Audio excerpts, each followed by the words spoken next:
बेटी के बाबा हो लगना धरावेला लगना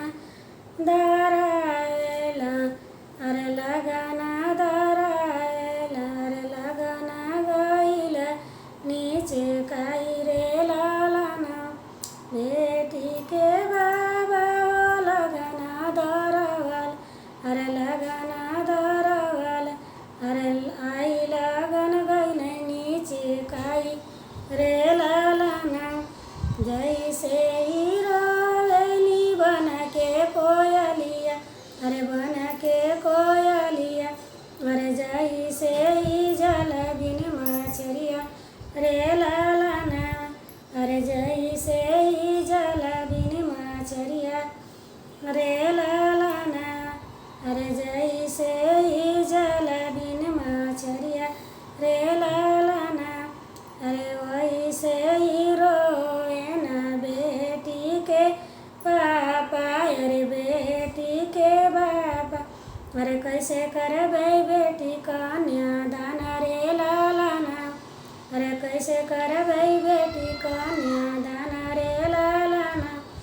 एतनी वचन सुनी बेटियों कवन रनिया बेटियों कवन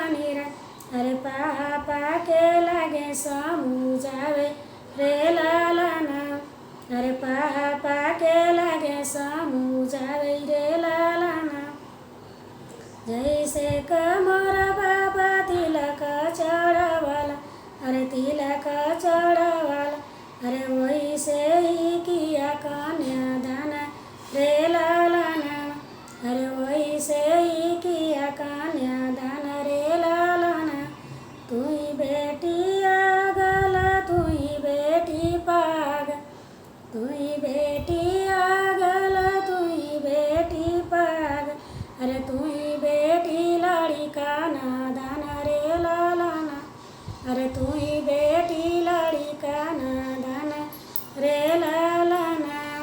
तिलक चढ़ल बेटी कुछ न बुझाए अरे कुछ न बुझाए अरे कन्यादान हमसे ना दियाई रे लालना अरे कन्यादान हमसे ना होई रे लालना चाहे बाबा रोवाय अरे चाहे बाबा झंका अरे चाहे बाबा झंका अरे इता हुए विधि का विधान रे लालना अरे इता हुए विधि का विधान